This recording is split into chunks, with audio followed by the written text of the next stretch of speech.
ನಮಸ್ತೆ ವೀಕ್ಷಕರೇ, AJ hospital presence ಆರೋಗ್ಯ ಬಂಧು ವಿಶೇಷ ಕಾರ್ಯಕ್ರಮಕ್ಕೆ ಸ್ವಾಗತ. ನಾನು ಚೈತ್ರ ಕಲ್ಲಡ್ಕ. ಇವತ್ತು ನಾವು ಮಹಿಳೆಯರ ಋತುಚಕ್ರದ ಸಮಸ್ಯೆಗಳ ಬಗ್ಗೆ ಹೆಚ್ಚಿನದಾಗಿ ಮಾತಾಡಲಿಕ್ಕಿದ್ದೇವೆ. ಈ ವಿಚಾರದ ಬಗ್ಗೆ ನಮಗೆ ಹೆಚ್ಚಿನ ಮಾಹಿತಿಯನ್ನು ತಿಳಿಸಿಕೊಡಲಿಕ್ಕೆ ಎಜೆ ಆಸ್ಪತ್ರೆಯ consultant obstetrician, gynaecologist and robotic and laparoscopic surgeon ಆಗಿರುವಂತಹ ಡಾಕ್ಟರ್ ಸಂಸ್ಕೃತಿ ಎಚ್.ಎಸ್. ಶೆಟ್ಟಿ ಇವರು ನಮ್ಮ ಜೊತೆಗಿದ್ದಾರೆ. ಮೊದಲಾಗಿ ಇವರನ್ನ ಕಾರ್ಯಕ್ರಮಕ್ಕೆ ಸ್ವಾಗತ ಮಾಡೋಣ. ಹಾಗೆ ಮಹಿಳೆಯರಲ್ಲಿ ಕಂಡುಬರುವಂತಹ ಋತುಚಕ್ರದ ಸಮಸ್ಯೆಗಳ ಬಗ್ಗೆ ಹೆಚ್ಚಿನ ಮಾಹಿತಿಯನ್ನು ತಿಳ್ಕೊಂಡು ಬರೋಣ. ಡಾಕ್ಟರ್, ಕಾರ್ಯಕ್ರಮಕ್ಕೆ ಸ್ವಾಗತ. ಮೇಡಮ್, ಕಾರ್ಯಕ್ರಮಕ್ಕೆ ಸ್ವಾಗತ. ನಮಸ್ತೆ ಮೇಡಮ್. ಯೂಶ್ವಲಿ ಈಗ ಅಂತ ಹೇಳ್ಬೋದು, ಈಗಿನ ಜನ್ರೇಷನಲ್ಲಿ ಮಹಿಳೆಯರು ಜಾಸ್ತಿಯಾಗಿ ಈ ಋತುಚಕ್ರದ ಸಮಸ್ಯೆಗಳನ್ನು ಎದುರಿಸ್ತಾ ಇದ್ದಾರೆ. ಅಂದರೆ ಪೀರಿಯಡ್ ಸಮಸ್ಯೆಗಳು ಎಲ್ಲರಲ್ಲೂ ಕೂಡ ಕಾಣಿಸ್ತಾ ಇದೆ ಮಹಿಳೆಯರಲ್ಲಿ. ಸೊ ಯಾತಕ್ಕಾಗಿ ಈ ಮಹಿಳೆಯರಲ್ಲಿ ಹೆಚ್ಚಾಗಿ ಕಾಣಿಸಿಕೊಳ್ಳುವಂಥದ್ದು ಅಂತ ಕೇಳೋದಕ್ಕಿಂತ ಮುಂಚೆ ಮೊದಲಾಗಿ ಈ ಪೀರಿಯಡ್ಸ್ ಅಂದರೆ ಏನು, ಋತುಚಕ್ರ ಅಂದರೆ ಏನು? ಋತುಚಕ್ರ ಅಂತ ಹೇಳಿದ್ರೆ ಮಹಿಳೆಯರ ದೇಹದಲ್ಲಿ ಸಾಮಾನ್ಯವಾಗಿ ನಡೆಯುವಂಥ ಒಂದು ಪ್ರಕ್ರಿಯೆ, ಅಂದ್ರೆ ಗರ್ಭಧಾರಣೆಗೆ ತಯಾರಿ ಆಗುವಂಥದ್ದು. ಸೊ ಒನ್ಸ್ ಮೆನಾರ್ಕಿ ಅಂತ ಹೇಳ್ತೇವೆ, ಅಂದ್ರೆ ಋತುಮತಿ ಆದ್ರು ಅಂತ ಹೇಳಿದ್ರೆ ಅವರು ಗರ್ಭಿಣಿ ಆಗ್ಲಿಕ್ಕೆ ರೆಡಿ ಆಗಿದ್ದಾರೆ ಅಂತ. It's a sign that they can get pregnant thereafter. So ಈ ಋತು ಮತಿ ಆಗದಾಗ ಪೀರಿಯಡ್ಸ್ ಹೇಗೆ ಆಗ್ತದೆ ಅಂತ ಹೇಳಿದ್ರೆ, ಪ್ರೆಗ್ನೆನ್ಸಿ ಆಗ್ಲಿಲ್ಲ ಅಂದ್ರೆ ಗರ್ಭಕೋಶದ ಒಳಗಡೆ ಪದರ ಕಳಚಿ ರಕ್ತದ ಮೂಲಕ ಹೊರಗಡೆ ಬರುವಂತದನ್ನ ಪೀರಿಯಡ್ಸ್ ಅಂತ ಹೇಳ್ತೇವೆ. ಸೊ ಸಾಮಾನ್ಯವಾಗಿ ಪೀರಿಯಡ್ಸ್ ಒಂದು 12ರಿಂದ 15 ವಯಸ್ಕರಲ್ಲಿ ಬರುವಂತದ್ದು. ಈಗ ನೀವು ಹೇಳಿದ್ರಿ ತುಂಬಾ ಋತುವಿಗೆ ಸಂಬಂಧಪಟ್ಟ ಹಾಗೆ ತುಂಬಾ ಸಮಸ್ಯೆಗಳು ಉಂಟಾಗ್ತಾ ಇದೆ ಅಂತ. ಅದ್ರ ಬಗ್ಗೆ ನೆಕ್ಸ್ಟ್ ಹೇಳ್ಬೇಕಾದ್ರೆ ಏನೆಲ್ಲ ವೇರಿಯೇಷನ್ ಉಂಟಾಗ್ತದೆ ಅಂತ ಹೇಳ್ತೇನೆ. ಒಂದು ವಯಸ್ಸು 12ರಿಂದ 15 ವಯಸ್ಸು. ಈಗ ಸ್ವಲ್ಪ ಬೇಗನೆ ಆಗ್ತಾ ಇದ್ದಾರೆ ಮಕ್ಕಳು, ಋತುಮತಿಯರು. ಮತ್ತೆ ಸಾಮಾನ್ಯವಾಗಿ 21ರಿಂದ 35 ದಿನ ಒಮ್ಮೆ ಬರುವಂತದ್ದು. ಮತ್ತೆ ಬ್ಲೀಡಿಂಗ್ 3ರಿಂದ 7 ದಿನ ಬ್ಲೀಡಿಂಗ್ ಇರತಕ್ಕದ್ದು. ಸಾಮಾನ್ಯವಾಗಿ around 30 to 80 ml blood loss ಆಗ್ತದೆ ಪ್ರತಿ ನಂಗೆ ಋತುಸ್ರಾವ ಅಥವಾ ಮುಟ್ಟಾದಾಗ. 30 to 80 ml blood loss is common. So ಇದಕ್ಕೆ ನಾವು ಪೀರಿಯಡ್ಸ್ ಅಂತ ಹೇಳ್ತೇವೆ. ಹೌದು.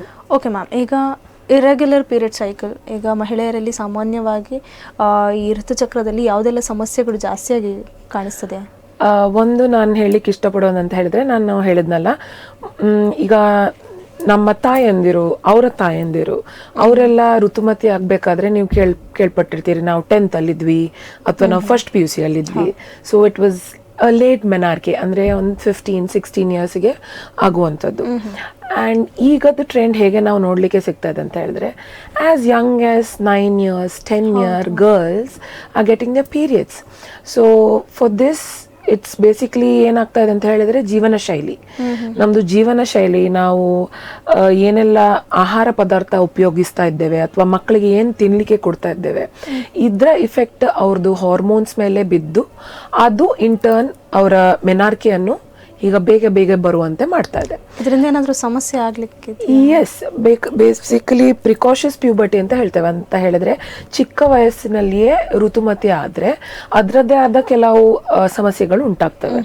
ಈಗ ನಾವು ಪ್ರಿಕಾಷಸ್ ಪ್ಯೂಬರ್ಟಿ ನಮ್ಮ ಮೆಡಿಕಲ್ ಟರ್ಮ್ ಅಲ್ಲಿ ಏನ್ ಹೇಳ್ತೇವೆ ಅಂತ ಹೇಳಿದ್ರೆ, attaining menarche before the age of 8 years. 8ಕ್ಕಿಂತ ಚಿಕ್ಕ ವಯಸ್ಸಿನ ಮಕ್ಕಳಲ್ಲಿ ಅವರು ಋತುಮತಿ ಆದ್ರೆ ಅದಕ್ಕೆ ಪ್ರಿಕಾಷಸ್ ಪ್ಯೂಬರ್ಟಿ. ಅದಕ್ಕೆ ಹಲವಾರು ಕಾರಣಗಳಿವೆ. We have central peripheral causes, central causes ಅಂತ ಹೇಳಿ, ಅಂದ್ರೆ ಮೆದುಳಿಗೆ ಸಂಬಂಧಪಟ್ಟಂತೆ ಏನೋ ಏರುಪೇರು ಆದ್ರೆ ಹೀಗಾಗ್ತದೆ. ಅಥವಾ ಪೆರಿಫರಿ ಅಂದ್ರೆ ಗರ್ಭಕೋಶದ ಆಸ್ಪಾಸಿದ್ದು ಏನಾದ್ರೂ ತೊಂದರೆ ಇದ್ರೇನು ಹೀಗೆ ಆಗ್ತದೆ. So there are several causes. ಈಗ ಕೆಲವು ಮಕ್ಕಳು 9 years, 10 yearsಗೆ ಆಗಿಬಿಡ್ತಾ ಇದ್ದಾರೆ. ಸೊ ಬೇಗ ಋತುಮತಿ ಆದ್ರೆ ಅದಕ್ಕೆ ಫಸ್ಟ್ ಆಫ್ ಆಲ್ ನಾವು ಕಾಸ್ ಕಂಡು ಹಿಡಿಬೇಕು.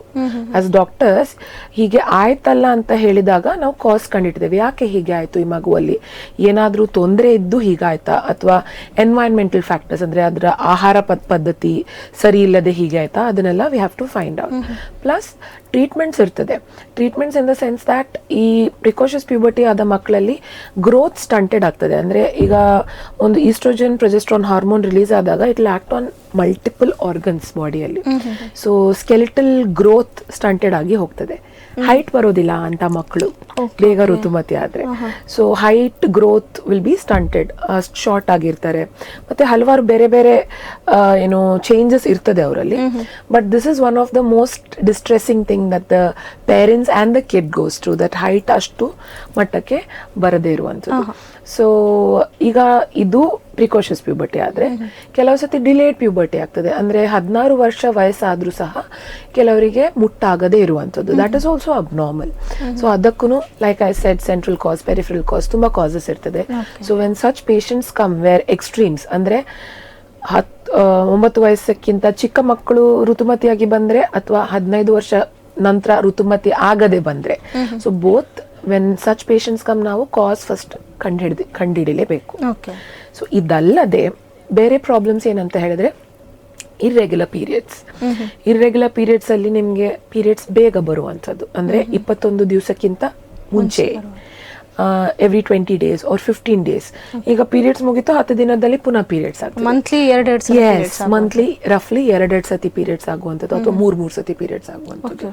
ಸೊ ಈ ತರ ಸಮಸ್ಯೆ. ಆರ್ 35 days ಕಳೆದ ಪೀರಿಯಡ್ಸ್ ಆಗುವಂಥದ್ದು, ಅಂದರೆ 1.5 ತಿಂಗಳು 2 ತಿಂಗಳಿಗೆ ಒಂದ್ಸತಿ ಪೀರಿಯಡ್ಸ್ ಆಗುವಂಥದ್ದು. ಅಥವಾ ಫಸ್ಟ್ ಋತುಮತಿ ಆಗ್ತಾರೆ ಅವರು, ಋತುಮತಿ ಆದಮೇಲೆ ಒಂದು 6 ತಿಂಗಳು ಪೀರಿಯಡ್ಸೇ ಬರುವುದಿಲ್ಲ, ಅಥವಾ ಕರೆಕ್ಟಾಗಿ ಪೀರಿಯಡ್ಸ್ ನಡ್ಕೊಂಡು ಹೋಗ್ತಾ ಇರ್ತದೆ, ಇದ್ದಕ್ಕಿದ್ದಾಗೆ somewhere around 20-30 years or 25 years suddenly periods ನಿಂತು ಹೋಗ್ತದೆ, ಬರುವುದೇ ಇಲ್ಲ. ಒಂದು 2-3 months, more than 3 months basically. So more than 90 days periods delay ಆದರೆ ಸಹ you have to see a gynecologist. So these are some variations. ಇದಲ್ಲದೆ ಹಾರ್ಮೋನ್ ಇದು ಸಮಸ್ಯೆ ಬರ್ಬೋದು ಋತುಚಕ್ರವನ್ನು ಅಫೆಕ್ಟ್ ಮಾಡಲಿಕ್ಕೆ. PMOS ಅಂದರೆ ಈಗ PCOS ಅಂತ ಕೇಳಿರ್ತೀರಿ, ಪಾಲಿಸಿಸ್ಟಿಕ್ ಓವೇರಿಯನ್ ಸಿಂಡ್ರೋಮ್. ಅದಕ್ಕೆ ಈಗ ನಾವು medical fraternity has come up with a new term to PCOS call polyendocrine metabolic ovarian syndrome. So ಯಾಕೆ ಈ PCOS ಇಂದ PMOS ನಾಮಕರಣ ಆಗಿದೆ ಅಂತ ಹೇಳಿದ್ರೆ, ಈ ಮೊದಲು PCOS ಅಂದರೆ ಬರೀ ಅಂಡಾಶಯಕ್ಕೆ ಸಂಬಂಧಪಟ್ಟಿದ್ದೇ ರೋಗ ರುಜಿನ ಅಂತ ಅಂದ್ಕೊಳ್ತಾ ಇದ್ರು. ಬಟ್ ಈಗ ನಾವು ರಿಸರ್ಚ್ ಎಲ್ಲ ಮಾಡಿ ಇಷ್ಟು ವರ್ಷದಲ್ಲಿ ಅದರದ್ದು ಟ್ರೆಂಡ್ ನೋಡಿದ ನಂತರ PCOS ಅಥವಾ PMOSಗೆ ಬರೀ ಅಂಡಾಶಯಕ್ಕೆ ಅಥವಾ ಈಸ್ಟ್ರೋಜನ್ ಪ್ರೊಜೆಸ್ಟ್ರಾನಿಗೆ ಸಂಬಂಧಪಟ್ಟಂಥ ಹಾರ್ಮೋನ್ ಇದ್ದೇ ಏರುಪೇರು ಅಲ್ಲ. This is a multi organ multi endocrine failure basically. So other than oestrogen progesterone, insulin ಅನ್ನುವ ಗ್ರಂಥಿ ನಿಮಗೆ ಗೊತ್ತಿರ್ತದೆ, ಶುಗರ್ ಪೇಷಂಟ್ಸ್ ಅಲ್ಲಿ ಅಂದ್ರೆ ಡಯಾಬಿಟಿಕ್ ಪೇಷಂಟ್ಸ್ ಅಲ್ಲಿ ಇನ್ಸುಲಿನ್ ಅನ್ನೋ ಗ್ರಂಥಿ ಕರೆಕ್ಟ್ ಆಗಿ ಕೆಲಸ ಮಾಡದಿದ್ರೆ ಶುಗರ್ ಸ್ಟಾರ್ಟ್ ಆಗುವಂಥದ್ದು. ಸೊ ಈ ಇನ್ಸುಲಿನ್ ರೆಸಿಸ್ಟೆನ್ಸ್ ಅಂದ್ರೆ ಇನ್ಸುಲಿನ್ ಕರೆಕ್ಟ್ ಆಗಿ ಕೆಲಸ ಮಾಡ್ತಾ ಇಲ್ಲ ಅನ್ನುವ ಪೇಷಂಟ್ಸ್ ಅಲ್ಲೂ PMOS ಕಂಡು ಬರ್ತಾ ಇದೆ. So it's a cause and an effect both in PMOS patients.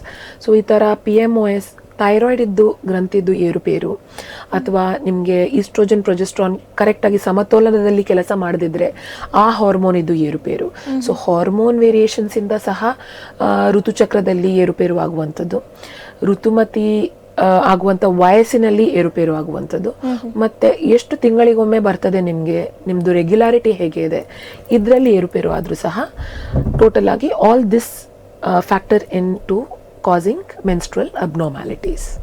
Okay doctor, ನೀವಾಗಲೇ ಹೇಳಿದ್ರಿ ಈಗ ಬೇಗ ಪೀರಿಯಡ್ಸ್ ಆಗುವಂಥದ್ದು ಅಥವಾ 16 years ಲೇಟಾಗಿ ಪೀರಿಯಡ್ಸ್ ಆಗುವಂಥದ್ದು, ಇದು ನಾರ್ಮಲ್ ಡಾಕ್ಟರ್? ಅಂದರೆ ಈಗ ಅವರಿಗೆ ಒಂದು ಸ್ವಲ್ಪ ಅಂದರೆ ವರ್ಷ ಕಳೆದ ಮೇಲೆ ಏನಾದರೂ ಸಮಸ್ಯೆ ಬರುವಂಥ ಚಾನ್ಸಸ್ ಇದೆಯಾ ಅವರಿಗೆ? ನಾನು ಹೇಳ್ದಾಗೆ ಎವ್ರಿಥಿಂಗ್ ಹ್ಯಾಸ್ ಅ ಕಾಸ್. ಯಾಕೆ ಹೀಗೆ ಆಗ್ತಾ ಇದೆ ಅನ್ನೋದಕ್ಕೆ ಕಾಸ್ ಇದ್ದೇ ಇರ್ತದೆ. We have to run a couple of tests to find out the cause.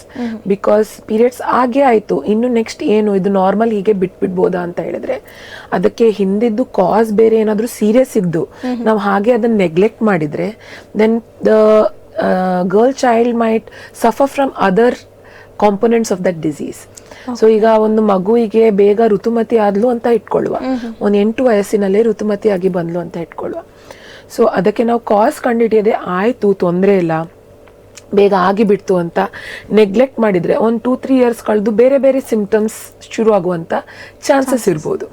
Because ನಾವು ಆಗ ಅದನ್ನ ನೆಗ್ಲೆಕ್ಟ್ ಮಾಡಿ ವಿ ಹ್ಯಾವೆಂಟ್ ಫೌಂಡ್ ಔಟ್ ಯಾಕೆ ಹೀಗೆ ಆಗಿದೆ ಆ ಪೇಷಂಟಿಗೆ ಅಂತ ಬಿಟ್ಬಿಟ್ರೆ ಸೊ ಬೇರೆ ಬೇರೆ ಸಿಂಪ್ಟಮ್ಸ್, ಮೋರ್ ಸ್ಕೇರಿ ಸಿಂಪ್ಟಮ್ಸ್ ಬರುವಂತಹ ಚಾನ್ಸಸ್ ಇರ್ತದೆ.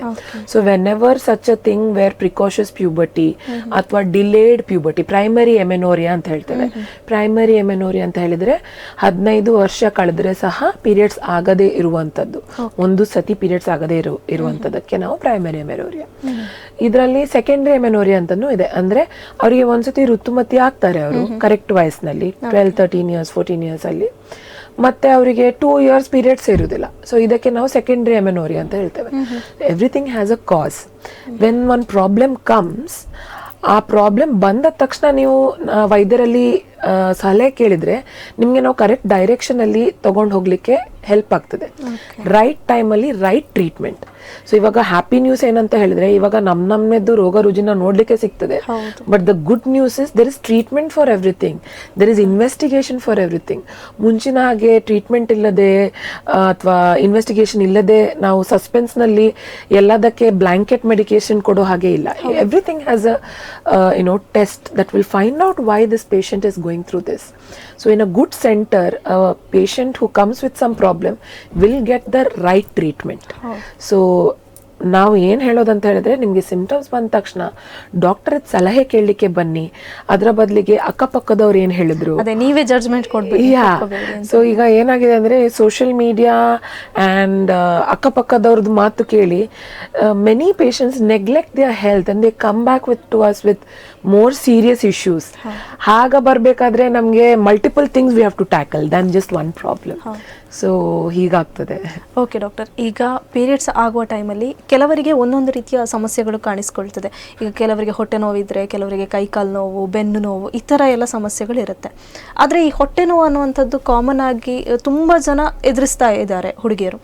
ಅದೇ ತುಂಬ ತೀವ್ರವಾಗಿ ಹೊಟ್ಟೆ ನೋವು ಕಾಣಿಸಿಕೊಳ್ಳುವಂಥದ್ದು. ಕೆಲವರಿಗೆ ಆ ಟೈಮಲ್ಲಿ ಒಂದು ದಿವಸ ಹೊಟ್ಟೆ ನೋವು ಕಾಣಿಸಿಕೊಳ್ಳುತ್ತೆ. ಇದು ತುಂಬ ಡೇಂಜರ್ ಆಗಿರುತ್ತಾ ಡಾಕ್ಟರ್, ಅಥವಾ ನಾರ್ಮಲ್ಲಾ? ನಾವು ಪೀರಿಯಡ್ಸ್ ಟೈಮಲ್ಲಿ ಬರುವಂಥ ಹೊಟ್ಟೆ ನೋವಿಗೆ ಡಿಸ್ಮೆನೋರಿಯಾ ಅಂತ ಹೇಳ್ತೇವೆ. ಸೊ ಈ ಹೊಟ್ಟೆ ನೋವು 2 ಥರದ್ದು ಇರ್ತದೆ. ಒಂದು ಸ್ಪ್ಯಾಸ್ಮಾಡಿಕ್ ಆರ್ ಪ್ರೈಮರಿ ಡಿಸ್ಮೆನೋರಿಯಾ, ಇನ್ನೊಂದು ಕಂಜೆಸ್ಟಿವ್ ಅಥವಾ secondary dysmenorrhoea. This is medical term. To put it in a simple term for you, ಈಗ ಒಂದು ಮುಟ್ಟಿನ ಟೈಮಲ್ಲಿ ಸಹಜವಾಗಿ ಹೊಟ್ಟೆ ನೋವು ಒಂದು ದಿನದ ಮುಂಚೆ ಕಂಡು ಬರೋದು, ಅಥವಾ ಬೆನ್ನು ನೋವು, ಕೈಕಾಲು ಭಾರ ಅನ್ಸೋದು, ಅಥವಾ ಜನರಲಿ ಸುಸ್ತು ಅನ್ಸೋದು, all these are common. Okay, ಪೀರಿಯಡ್ಸ್ಗಿಂತ ಒಂದು ದಿನ ಮುಂಚೆ ಅಥವಾ ಪೀರಿಯಡ್ಸ್ ಇದ್ದು ಫಸ್ಟ್ ಆರ್ ಸೆಕೆಂಡ್ ಡೇ ಸ್ವಲ್ಪ ಹೊಟ್ಟೆ ನೋವು ಇರೋದು, ಅಥವಾ ತೊಡೆ ಸಂಧಿಯಲ್ಲಿ ನೋವು ಇರೋದು, ಬೆನ್ನು ನೋವು ಇರೋದು, ಇದು ಸಹಜ. ವೆನ್ ಐ ಸೇ ಸ್ವಲ್ಪ ಅಂತ ಹೇಳಿದ್ರೆ, ನೀವು ಹೇಳ್ಬೋದು ಒಬ್ಬೊಬ್ರದ್ದು ಪೇನ್ ಥ್ರೆಶೋಲ್ಡ್ ಬೇರೆ ಇರ್ತದೆ. ನಂದು ಸ್ವಲ್ಪ, ನಿಮ್ಗೆ ಸ್ವಲ್ಪ ಸೇಮ್ ಇರೋದಿಲ್ಲ, ಕರೆಕ್ಟ್ ಅಲ್ಲ? So what we tell it in the terms that pain should not cause you to stay away from school or stay away from work. ಅರ್ಥ ಆಯ್ತಾ? ಅಷ್ಟು ನೋವಿದ್ರೆ ನಿಮ್ದು ದೈನಂದಿನ ಕೆಲಸ ಮಾಡ್ಲಿಕ್ಕೆ ಆಗದೆ ಇರುವಷ್ಟು ನಿಮ್ಗೆ ಪ್ರತಿ ತಿಂಗಳು ಬರ್ತಾ ಇದೆ, ದಟ್ ಇಸ್ ನಾಟ್ ನಾರ್ಮಲ್. ಅರ್ಥ ಆಯ್ತಾ? ಈಗ ನಾವು ಹೇಳ್ತೇವೆ ನೋವು ಇದ್ದಾಗ you can take some painkillers which are safe. ಈಗ ನೀವು ಈ ತರ ಪೇನ್ ಕಿಲ್ಲರ್ಸ್ ತಗೊಳ್ತಾ ಇದ್ದೀರಿ, ಬಟ್ ಸ್ಟಿಲ್ ಪೇನ್ ಕಿಲ್ಲರ್ಸ್ ತಗೊಂಡ್ರು ಸಹ ನಿಮ್ಗೆ ಪೇನ್ ಕಂಟ್ರೋಲ್ಗೆ ಬರ್ತಾ ಇಲ್ಲ, ಅಥವಾ ಕ್ರಮೇಣವಾಗಿ ನೀವು ಪೇನ್ ಕಿಲ್ಲರ್ ದಿನಕ್ಕೆ 1 ಪೇನ್ ಕಿಲ್ಲರ್ ತಗೊಳ್ತಾ ಇದ್ದವರು ದಿನಕ್ಕೆ 3 ಪೇನ್ ಕಿಲ್ಲರ್ಸ್ ಅಥವಾ ಇನ್ನೂ ಜಾಸ್ತಿ ತಗೊಳ್ಳೋಕೆ ಕಂಟೆಂಪ್ಲೇಟ್ ಮಾಡ್ತಾ ಇದ್ದೀರಿ ನಿಮ್ಮಷ್ಟಕ್ಕೆ, without consulting a doctor. That means your pain is not getting controlled, it is increasing in intensity. ಈ ಥರದ್ದೆಲ್ಲ ಪ್ರಾಬ್ಲಮ್ಸ್ ಇದ್ದಾಗ it is not normal. Plus periods ಇದ್ದು ಒಂದು ದಿನ ಮುಂಚೆ ಅಥವಾ ಪೀರಿಯಡ್ಸ್ ಇದ್ದು 1ನೇ ಅಥವಾ 2ನೇ ದಿನ ಇರುವಂತ mild to moderate pain is normal. But ಪೀರಿಯಡ್ಸ್ಗಿಂತ 4-5 ಡೇಸ್ ಮುಂಚೆ ತುಂಬಾ ಹೊಟ್ಟೆ ನೋವು ಇರ್ತದೆ, ತಡ್ಕೊಳ್ಳಿಕ್ಕೆ ಆಗದೆ ಇರೋಷ್ಟು ಹೊಟ್ಟೆ ನೋವು, ಅಥವಾ ಅವ್ರಿಗೆ ಪೇನ್ ಕಿಲ್ಲರ್ಸ್ ತಿಂದ್ರೆ ಸಹ ವಾಸಿಯಾಗದೇ ಇರುವಂತ ಹೊಟ್ಟೆ ನೋವು, ಪೀರಿಯಡ್ಸ್ ಆದ ನಂತರ ಆ ಹೊಟ್ಟೆ ನೋವು ಇದ್ದು ಮತ್ತೆ ಸ್ವಲ್ಪ ಮಟ್ಟಿಗೆ ಕಮ್ಮಿ ಆಗುವಂಥದ್ದು. ಈ ತರ ಹೊಟ್ಟೆ ನೋವು ಅಂದ್ರೆ ಪೀರಿಯಡ್ಸ್ಗಿಂತ ಮುಂಚೆ ಬಂದು periods whole throughout periods ಇರತಕ್ಕಂಥ ಹೊಟ್ಟೆ ನೋವು is not normal. So basically that we call it as congestive or pathological type of dysmenorrhoea, where ಏನಾದರೂ ಗರ್ಭಾಶಯದಲ್ಲಿ ಅಥವಾ ಗರ್ಭಾಶಯದ ಆಸ್ಪಾಸ್ನಲ್ಲಿ ಊನತೆ ಇದ್ದಾಗ ಮಾತ್ರ ಹೀಗೆ it gives a warning symptom that ಪೀರಿಯಡ್ಸ್ಗಿಂತ ಒಂದು 4-5 ಡೇಸ್ ಮುಂಚೆ ನಿಮಗೆ ಈ ಥರ ಪೇಷಂಟ್ಸ್ ಬಂದವರು ಕರೆಕ್ಟಾಗಿ ಹೇಳ್ತಾರೆ, ನನಗೆ ಪೀರಿಯಡ್ಸ್ಗಿಂತ ಒಂದು 6 ದಿನದ ಮುಂಚೆ ನೋವು ಬರ್ತದೆ ಡಾಕ್ಟ್ರೆ, ಮತ್ತೆ ಜಾಸ್ತಿ ಆಗ್ತಾ ಹೋಗ್ತದೆ, ಪೀರಿಯಡ್ಸ್ ಆದ್ಮೇಲೆ 1-2 ದಿನದ ಮೇಲೆ ಸ್ವಲ್ಪ ಕಮ್ಮಿ ಆಗ್ತದೆ. ಸೊ ಇದಕ್ಕೆ ಕಂಜೆಸ್ಟಿವ್ ಅಂತ ಯಾಕೆ ಹೇಳ್ತೇವೆ ಅಂತ ಹೇಳಿದ್ರೆ, ಈಗ ನಮ್ಮ ಗರ್ಭಾಶಯದ ಆಸ್ಪಾಸ್ನಲ್ಲಿ ಏನಾದ್ರೂ ಊನತೆ ಇದ್ದಾಗ ಅದಕ್ಕೆ ಬ್ಲಡ್ ಸಪ್ಲೈ ಜಾಸ್ತಿ ಹೋಗ್ತದೆ, ಆದ್ರಿಂದಾಗಿ ಆ ಭಾರ ಅನ್ಸೋದು, ನೋವು ಅನ್ಸೋದು ಜಾಸ್ತಿ ಆಗ್ತದೆ. ಸೊ ಇದರಿಂದಾಗಿ ಈ ಪೀರಿಯಡ್ಸ್ಗಿಂತ 4-5 ಡೇಸ್ ಮುಂಚೆ ಬರುವಂಥ ನೋವು ಅಥವಾ ನೀವು ಪೇನ್ ಕಿಲ್ಲರ್ಸ್ ತೊಗೊಂಡ್ರೂ ಕಮ್ಮಿ ಆಗದಂಥ ನೋವು, ಈ ಥರ ನೋವು ಇದ್ದಾಗ ನಿಮಗೆ ದಯವಿಟ್ಟು ಸ್ತ್ರೀರೋಗ ತಜ್ಞ ಅವರದ್ದು ಸಲಹೆ ಕೇಳೋದು better. Instead of over the counter ಪಿಲ್ಸ್ನ ಸುಮ್ಮನೆ ತಗೊಂಡು ಅದನ್ನು ಹಾಗೆ ಬಿಟ್ಟು ಅದು ದೊಡ್ಡದಾಗೋ ತನಕ ವೇಟ್ ಮಾಡೋ ಬದಲಿಗೆ ಬೇಗ ಸಲಹೆ ತಗೊಳ್ಳೋದು ಬೆಟರ್. ಸೊ ಇದಕ್ಕೆ ಯಾವ ರೀತಿ ಟ್ರೀಟ್ಮೆಂಟ್ ಇರುತ್ತೆ ಡಾಕ್ಟರ್ ಯೂಶಲಿ? ಈ ಥರ ಪೇಷಂಟ್ಸ್ ನಮ್ಮ ಹತ್ರ ಬಂದಾಗ we first take detailed history. ಅವ್ರ ಹತ್ರ ಮಾತಾಡ್ತೇವೆ ನಾವು. Directly we don't send them to test because half the time our diagnosis ನಮಗೆ ಮಾತಾಡಿದಾಗಲೇ ನಾವು ಡಯಾಗ್ನೋಸಿಸ್ಗೆ ಬರತಕ್ಕದ್ದು. ಸೊ ಮಾತಾಡಿ ಮತ್ತೆ ನಿಮ್ಮನ್ನು ಮುಟ್ಟಿ ನಿಮ್ಮದು ಪರೀಕ್ಷೆ ಮಾಡಿದಾಗಲೇ ನಮಗೆ ಗೊತ್ತಾಗತಕ್ಕದ್ದು. Will have a rough idea. So first we take a history. We want to know ನಿಮ್ಮ ಪೇನ್ ಇಂಟೆನ್ಸಿಟಿ ಹೇಗಿದೆ, ನಿಮ್ಮ ಪೇನ್ ಯಾವಾಗ ಸ್ಟಾರ್ಟ್ ಆಗ್ತಾ ಇದೆ, ಪೇನ್ ರಿಲೀಫಿಗೆ ಏನ್ ಮಾಡ್ತಾ ಇದ್ದೀರಿ, ರಿಲೀಫಿಗೆ ಮಾಡಿದ್ರು ರಿಲೀಫ್ ಆಗ್ತಾ ಇದೆಯಾ ಇಲ್ಲ. So all these questions V ask them. ಮತ್ತೆ ಮುಟ್ಟಿಂದು ರಕ್ತಸ್ರಾವ ಜಾಸ್ತಿ ಆಗ್ತಾ ಇದೆಯಾ ಪೇನ್ ಒಟ್ಟಿಗೆ. ಸೊ ಇದಕ್ಕೆಲ್ಲ we ask some leading questions where we want to connect ನಿಮ್ದು ಪೀರಿಯಡ್ಸ್ ಇದ್ದು ಟೈಮ್ ಇದು ರಕ್ತಸ್ರಾವ ಪೀರಿಯಡ್ಸ್ ಇದ್ದು ನೋವಿಗೆ ಸಂಬಂಧ ಇದೆಯಾ, ಆ ಲಿಂಕ್ ಅನ್ನು ಕಂಡುಹಿಡಿಯಲಿಕ್ಕೆ ನಿಮಗೆ we ask you lot of questions. So once we finish asking you the question will examine you head to toe examination ಮಾಡ್ತೇವೆ. ಈಗ ಕೆಲವರಿಗೆ ಪೀರಿಯಡ್ಸ್ ಟೈಮ್ ಇದ್ದು ನೋವು ಒಟ್ಟಿಗೆ ರಕ್ತಸ್ರಾವ ಜಾಸ್ತಿ ಇರ್ತದೆ. ಇಂಥವರಲ್ಲಿ ರಕ್ತಹೀನತೆಯದ್ದು ಸಿಂಪ್ಟಮ್ಸ್ ಇರ್ತದೆ, ಅಂದ್ರೆ ಸುಸ್ತಾಗುವಂಥದ್ದು ಅಥವಾ ಪ್ಯಾಲರ್ ಅಂತ ಹೇಳ್ತೇವೆ, ಪೇಲ್ ಆಗಿರುವಂಥದ್ದು, ಅವ್ರ ಸ್ಕಿನ್ ಕಣ್ಣಿನ ಕೆಳಗಡೆ ಪದರ ಅಥವಾ ನಾಲಿಗೆ ಪೇಲ್ ಆಗಿರುವಂಥದ್ದು.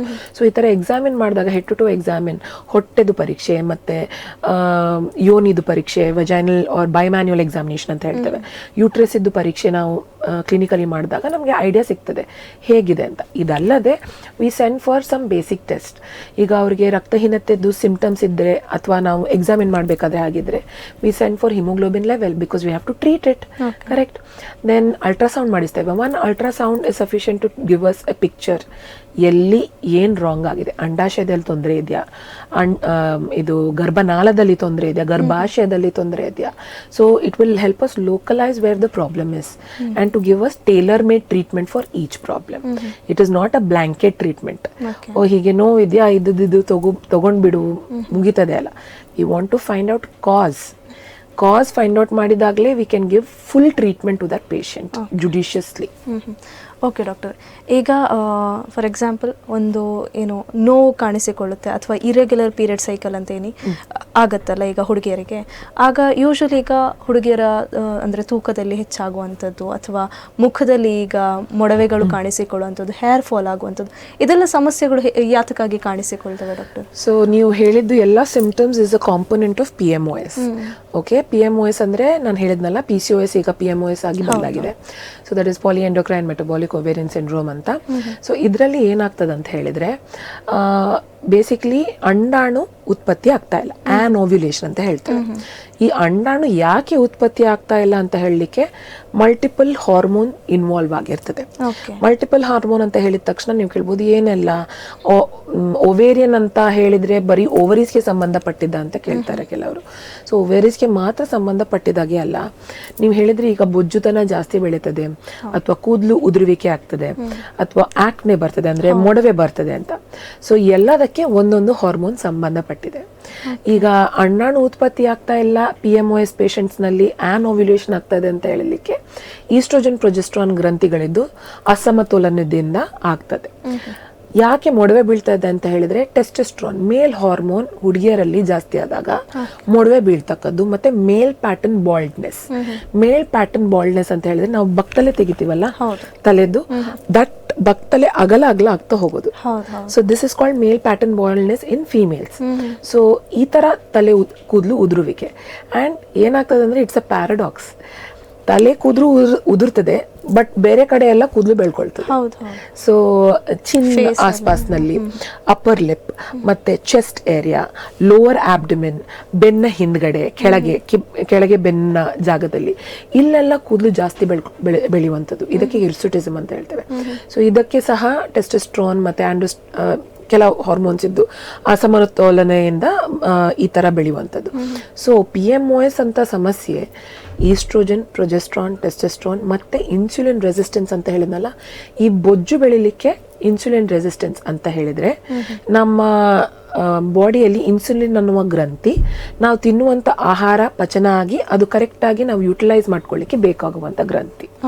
ಈ ಇನ್ಸುಲಿನ್ ಇಂದು ವರ್ಕ್ ಅನ್ನೇ ತಡೆಗಟ್ತದೆ, ರೆಸಿಸ್ಟೆನ್ಸ್ ಅಂತ ಹೇಳ್ತೇವೆ. ಅಂದ್ರೆ ಇನ್ಸುಲಿನ್ ಒಂದೊಂದು ಸೆಲ್ ಕಣಗಳಿಗೆ ಹೋಗಿ ಕೆಲಸ ಮಾಡೋದನ್ನೇ ನಿಲ್ಲಿಸಿ ಬಿಡ್ತದೆ. ಸೊ ಹೀಗಿದ್ದಾಗ ಗ್ಲೂಕೋಸ್ ಬಾಡಿಯಲ್ಲಿ ಜಾಸ್ತಿ ಆದಾಗ ಆ ಗ್ಲೂಕೋಸ್ ಅನ್ನು ನಮ್ಮ ಬಾಡಿ ನ್ಯಾಚುರಲ್ ಆಗಿ ಅದನ್ನು ಫ್ಯಾಟ್ಗೆ, ಬೊಜ್ಜಿಗೆ ಕನ್ವರ್ಟ್ ಮಾಡ್ತದೆ. ಸೊ ಹೀಗಿದ್ದಾಗ ಈ PMOS ಪೇಷಂಟ್ಸ್ ನಲ್ಲಿ ಅಥವಾ ಬೇರೆ ಯಾವುದೇ ಹಾರ್ಮೋನ್ ಇದ್ದು ಅಸಮತೋಲನ ಇದ್ದಾಗಲೂ ಇನ್ಸುಲಿನ್ ರೆಸಿಸ್ಟೆನ್ಸ್ ಅಂತ ಒಂದು ಕಂಡೀಷನ್ ಬಂದಾಗ ಬೊಜ್ಜುತನ ಜಾಸ್ತಿ ಬೆಳ್ಕೊಳ್ಳುವಂಥದ್ದು. ಈ PMOS ಅಲ್ಲದೆ ಬೊಜ್ಜುತನ ಎಲ್ಲಿ ಕಂಡು ಬರ್ತದೆ ಅಂತ ಹೇಳಿದ್ರೆ, ನಮ್ಮ ಥೈರಾಯ್ಡ್ ಹಾರ್ಮೋನ್ ಗ್ರಂಥಿದ್ದು ಏರುಪೇರು ಇದ್ದಾಗಲೇ ಸಹ ಬೊಜ್ಜುತನ, ಕೂದಲು ಉದುರುವಿಕೆ, ಆಲಸ್ಯ, ತುಂಬಾ ಸುಸ್ತಾಗ್ತದೆ ಅವರಿಗೆ. ಎಸ್ಪೆಷಲಿ ಹೈಪೋ ಥೈರಾಯ್ಡ್ ಅಂತ ಹೇಳ್ತೇವೆ. ಥೈರಾಯ್ಡ್ ಗ್ರಂಥಿ ಕಮ್ಮಿ ಇದ್ದಾಗ, ಥೈರಾಯ್ಡ್ ಗ್ರಂಥಿ ಕಮ್ಮಿ ಇದ್ದಾಗ ನಮ್ದು body, thyroid is a metabolism activator. ಅಂದ್ರೆ ನಾವು ಆಕ್ಟಿವ್ ಆಗಿರ್ಲಿಕ್ಕೆ ಥೈರಾಯ್ಡ್ ಹಾರ್ಮೋನ್ ಕರೆಕ್ಟ್ ಆಗಿ ವರ್ಕ್ ಆಗ್ತಾ ಇರಬೇಕು. ಸೊ ಈ ಗ್ರಂಥಿ ಕಮ್ಮಿ ಆಗಿದ್ದಾಗ ಸಹ ನಮ್ಗೆ ತುಂಬಾ ಅತಿಯಾದ ಬೊಜ್ಜು ಬೆಳೀತದೆ. ಮತ್ತೆ ತುಂಬಾ ಬೆಳಿಗ್ಗೆ ಎದ್ದೇಳ್ಬೇಕಾದ್ರೆ ಸುಸ್ತಿರ್ತದೆ ಅವರಿಗೆ, ಯಾಕೆ ಅಂತ ಎಕ್ಸ್ಪ್ಲೇನ್ ಮಾಡ್ಲಿಕ್ಕೆ ಆಗೋದಿಲ್ಲ.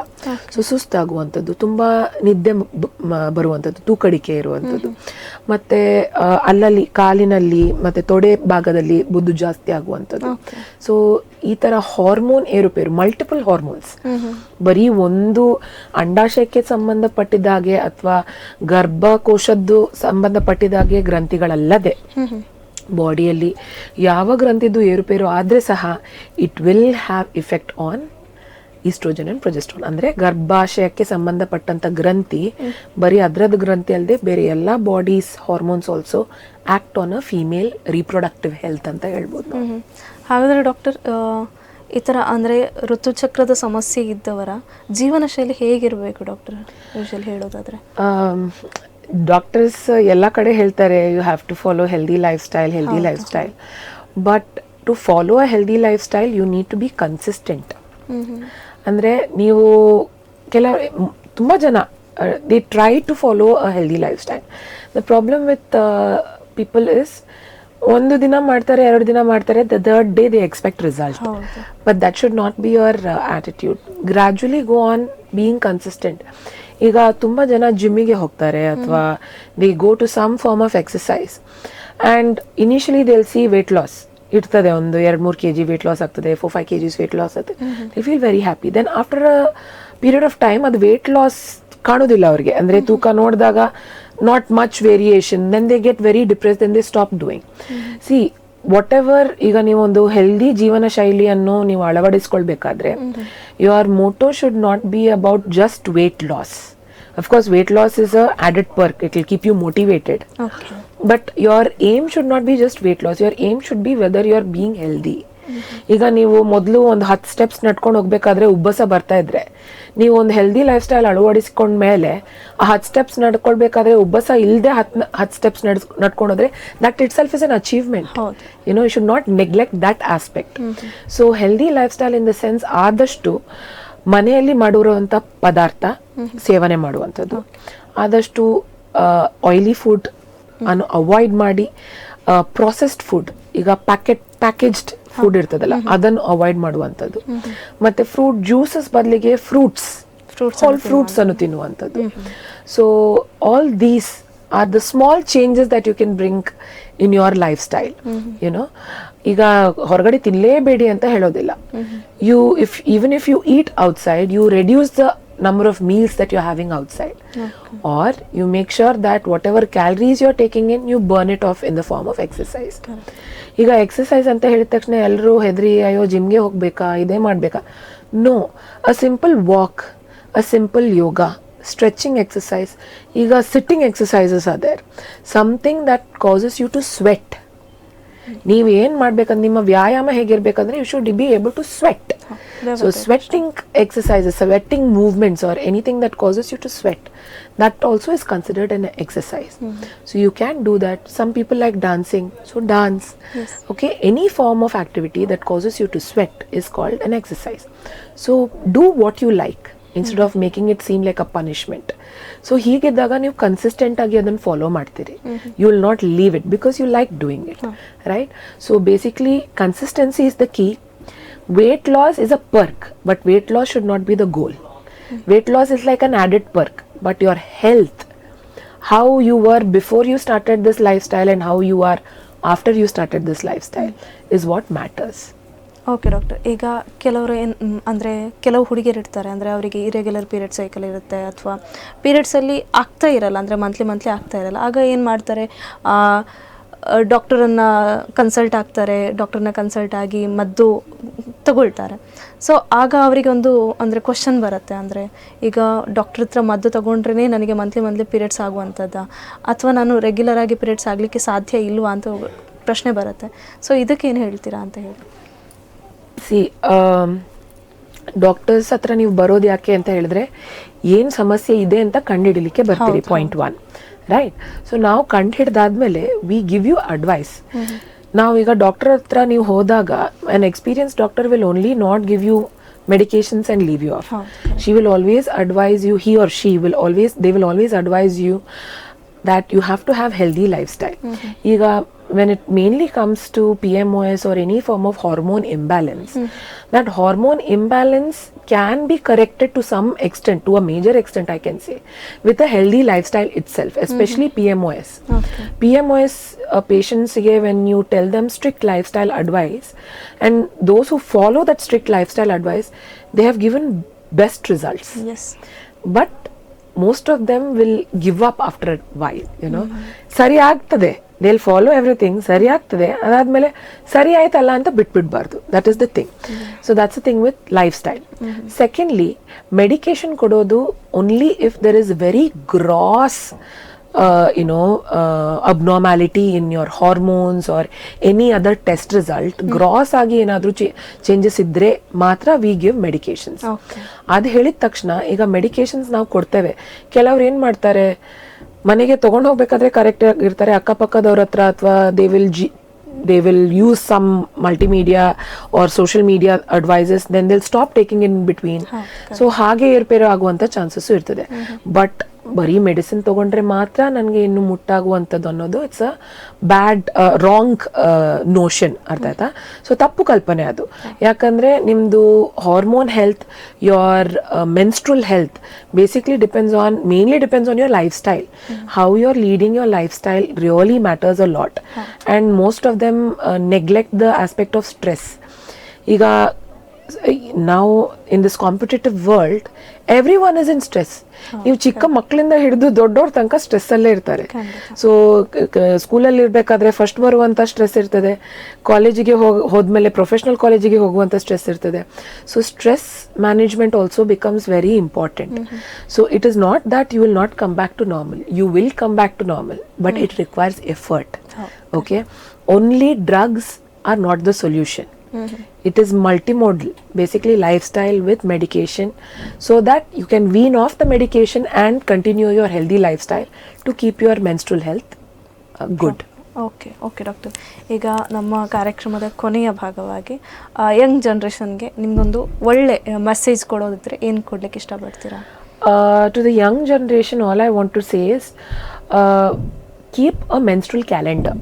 ಮೆನ್ಸ್ಟ್ರಲ್ ಕ್ಯಾಲೆಂಡರ್ ಅಂತ ಹೇಳಿದ್ರೆ ನಿಮ್ಮದು ಮುಟ್ಟು ಯಾವಾಗ ಆಗ್ತಾ ಇದೆ, ಎಷ್ಟು ಪ್ಯಾಡ್ಸ್ ಚೇಂಜ್ ಮಾಡ್ತೀರಿ ಆ್ಯಂಡ್ ಎಷ್ಟು ದಿನ ಇರ್ತದೆ. Just note this down every month, because this is a healthy habit in the sense that you will know if you missed your periods, you will know if there is a change in the number of pads you are using, if there is a change in the dates grossly, and if you are getting periods in the right amount, in the right number of days. Any small change, you see whether that small change is repeating month after month. Okay? So if there is a irregularity, nimdu periods alli irregularity idre, we doctors usually tell that you see for at least 2 to 3 months whether you are getting the same irregularity. Maybe ರಕ್ತಸ್ರಾವ ಜಾಸ್ತಿ ಆಗ್ತಾ ಇದೆ, ಅಥವಾ 20 ದಿನಕ್ಕೊಮ್ಮೆ ಆಗ್ತಾ ಇದೆ, ಅಥವಾ 35 ದಿನಕ್ಕೊಮ್ಮೆ ಆಗ್ತಾ ಇದೆ. ಈ ಚೇಂಜ್ ಬರೀ 1 ಸೈಕಲ್ ಅಲ್ಲಿ ಇತ್ತಾ ಅಥವಾ continuous 2 cycles or 3 cycles ಅಲ್ಲಿ ಇದೆಯಾ? This itself will tell you, give you a warning that you go see a gynecologist. You know, so gynecologist ಅಥವಾ ಸ್ತ್ರೀರೋಗ ತಜ್ಞಗೆ ಬರ್ಲಿಕ್ಕೆ this menstrual calendar only will help you. So always, most of you girls need to maintain a menstrual calendar. That is the first thing I want to say. Second thing, maintain menstrual hygiene. ಯಾಕಂದ್ರೆ your hygiene and your diet, hydration, ಇದು ತುಂಬ ಮಾನ್ಯತೆ ಇರ್ತದೆ. ಒಂದು ಹೆಂಗಸಿಗೆ ಋತುಮತಿ ಆದಮೇಲೆ ಅವಳಿಗೆ not only to tell about hygiene, you have to tell about all the good things and bad things that she can go through. So educate your girl child. Okay, educate in the sense, tell her about hygiene, ಹೇಗೆ pads use ಮಾಡಬೇಕು, ಹೇಗೆ ಪ್ಯಾಡ್ಸನ್ನು dispose ಮಾಡಬೇಕು, ಅಥವಾ ಹೇಗೆ ಯಾವ ಆಹಾರ ತಿನ್ನಬೇಕು, ಯಾವ ಆಹಾರ ತಿನ್ನಬಾರ್ದು, ಹೇಗೆ ನೀರು ಕುಡಿಬೇಕು, ಇದೆಲ್ಲ ಹೇಳುವಂಥದ್ದು. So menstrual hygiene and diet during periods and to most of the women. Next is, ಈಗ ಕೆಲವರಿಗೆ ವೈಟ್ ಡಿಸ್ಚಾರ್ಜ್ ಆಗ್ತದೆ. ಸೊ ವೈಟ್ ಡಿಸ್ಚಾರ್ಜ್ ಆದಾಗ ಸಹ what is normal, what is abnormal white discharge, ಇದು ಗೊತ್ತಿರುವಂಥದ್ದು. So these are few things that you have to keep in mind. ಏನಾದರೂ ಸ್ವಲ್ಪ change ಆದರೆ ತಕ್ಷಣ ಬಂದು ಸ್ತ್ರೀರೋಗ ತಜ್ಞೆಯನ್ನು ಕಾಣುವಂಥದ್ದು. Next is healthy lifestyle. Moderationally you follow a form of exercise. Moderationally you follow good eating habit. So all this are something that you have to follow as a girl child or a woman of reproductive age group, because it will ಈಗ ನೀವು ಮಾಡಿದ್ದು what you do at your 16 years of age will come and help to you when you're 60. Yes. So if you have a healthy lifestyle now, when you grow old, you will have longevity, you'll have healthy life ahead without high blood pressure or high sugars. So what you follow now will help you for the next 30-40 years of your life.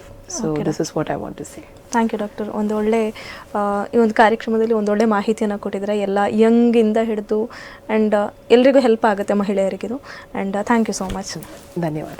Okay ವೀಕ್ಷಕರೇ, ಇದಾಗಿತ್ತು ಈ ಹೊತ್ತಿನ ವಿಶೇಷ ಸಂಚಿಕೆ. ಮುಂದಿನ ಸಂಚಿಕೆಯಲ್ಲಿ ಇನ್ನೊಂದು ಹೊಸ ವಿಷಯದೊಂದಿಗೆ ನಾನು ಸಿಗ್ತೀನಿ. ಅಲ್ಲಿವರೆಗೆ ನೋಡ್ತಾ ಇರಿ ಅಭಿಮತ ಟಿವಿ. ಇದು ಜನಮನದ ನಾಡಿಮಿಡಿತ. ನಮಸ್ಕಾರ.